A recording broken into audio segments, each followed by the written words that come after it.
नमस्कार दोस्तों, आप सभी का रोचक कथाएं में स्वागत है। आज मैं लेकर आई हूँ राजा खनित्र का कथा।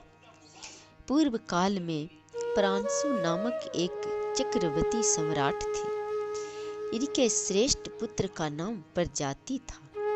प्रजाति के खनित्र, सौरी, उदावसु, सुनय, महारथ नामक 5 पुत्र हुए। उनमें खनित्र ही अपने पराक्रम से विख्यात राजा हुए थे। वे शांत, सत्यवादी, शूरवीर, सब प्राणियों के हितैषी, स्वधर्मपरायण, सर्वदा वृद्धि सेवी, विजय संपन्न और सर्वलोकप्रिय थे। वे सदा ही चाहते थे कि सब प्राणियों का आनंद का उपभोग करें। उन्होंने प्रीति पूर्वक भाइयों को विभिन्न राज्यों में प्रतिष्ठित कर स्वयं सागर स्वरूप वस्त्र से मंडित पृथ्वी का पालन करने लगे। उन्होंने सौरी को पूर्व प्रांत, उदावसु को दक्षिण देश, सुनय को पश्चिम देश एवं महारथ को उत्तर देश राज पद पर प्रतिष्ठित किया था। खनित्र और उनके भाइयों के राज्यों में विभिन्न गोत्र वाले मुनिगण पुरोहित कर्म के लिए नियुक्त थे। अत्रि कुल में उत्पन्न सुहोत्र नामक द्विज सौरी के, गौतम वंश में उत्पन्न कुशावर्त उदावसु के यहाँ, कश्यप गोत्र में उत्पन्न परमति राजा सुनयक के तथा वशिष्ठ गोत्र में उत्पन्न वशिष्ठ राजा महारथ के पुरोहित हुए थे। ये चारों राजा अपने राज्यों का उपभोग करते थे और खनित्र उन सभी महीपतियों के अधीश्वर थे। किसी समय सौरी के मंत्री विश्वदेव ने अपने स्वामी से कहा, इस समय एकांत है, इसलिए मैं कुछ कहना चाहता हूँ।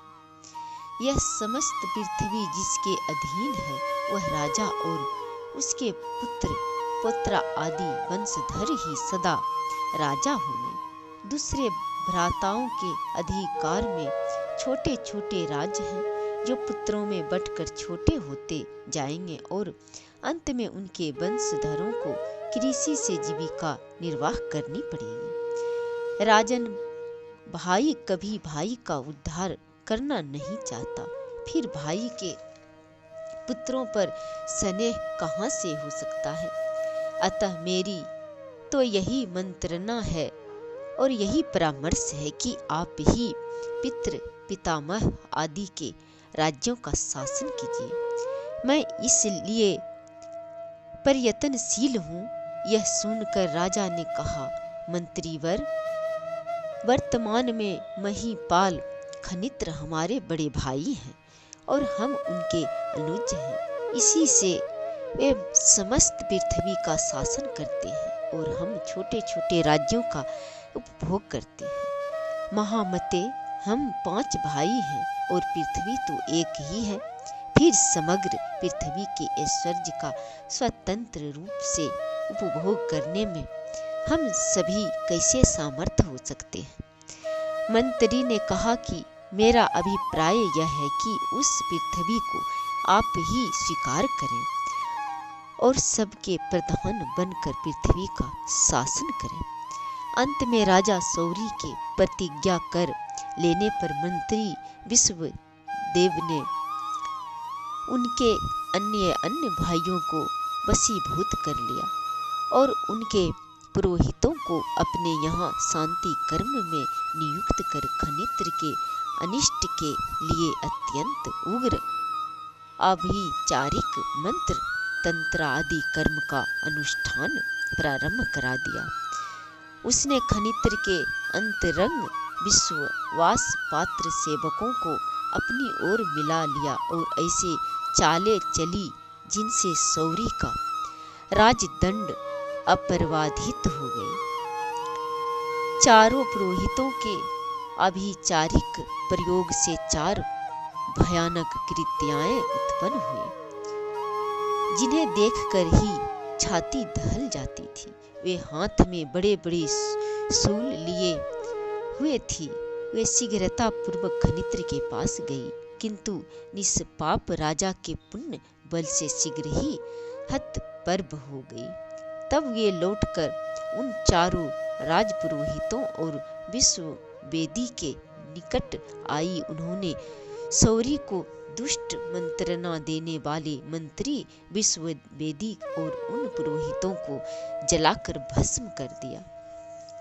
उस समय सभी लोगों को इस बात से बड़ा आश्चर्य हुआ कि भिन्न भिन्न नगरों में निवास करने वाले सब के सब पुरोहित एक साथ कैसे नष्ट हो गए। महाराज खनित्र ने जब अपने भाइयों के पुरोहितों और एक भाई के मंत्री विश्ववेदी के एकाएक भस्म हो जाने का समाचार सुना, तब उन्हें बड़ा दुख हुआ। उन्होंने घर पर आए हुए महिष वशिष्ठ से भाइयों के पुरोहितों और मंत्री के विनाश का कारण पूछा। तब महामुनि वशिष्ठ ने अंतर्दृष्टि से ज्ञात कर सौरी और उनके मंत्री में जो बातचीत हुई थी तथा पुरोहितों ने जो कुछ किया था वह सब वृत्तांत कह सुनाया। राजा ने कहा कि मुने, मैं हतभागी और बड़ा अयोग्य हूँ। देव मेरे प्रति कुल है और मैं सब लोकों में निंदित तथा पापी हूँ। मुझ अपुण्य आत्मा को धिक्कार है, क्योंकि मेरे कारण ही 4 ब्राह्मणों का विनाश हुआ है। अतः मुझसे बढ़कर भूमंडल में दूसरा पापी कौन हो सकता है। इस प्रकार पृथ्वीपति खनित्र ने उद्विग्न होकर वन में चले गए। वन में चले जाने की इच्छा से अपने क्षुप नामक पुत्र का राज्याभिषेक कर दिया और पत्नियों को साथ लेकर तपस्या के लिए वन में गमन किया। उन नृपश्रेष्ठ ने वन में जाकर वानप्रस्थ विधान के अनुसार 350 वर्षों तक तपस्या की। अंत में उन वनवासी राजा ने तपस्या द्वारा अपने शरीर को छीनकर सब इंद्रियों का निरोध करते हुए प्राणों का विसर्जन कर दिया। अन्य नरपति सैकड़ों अश्वमेध यज्ञ करके भी जिस लोक को प्राप्त नहीं कर सकते, खनित्र ने मृत्यु के पश्चात उस सर्वोत्कृष्ट पद पुण्य लोक को प्राप्त कर लिया। यह कथा मार्कंडेय पुराण में वर्णित है। जय श्री हरि।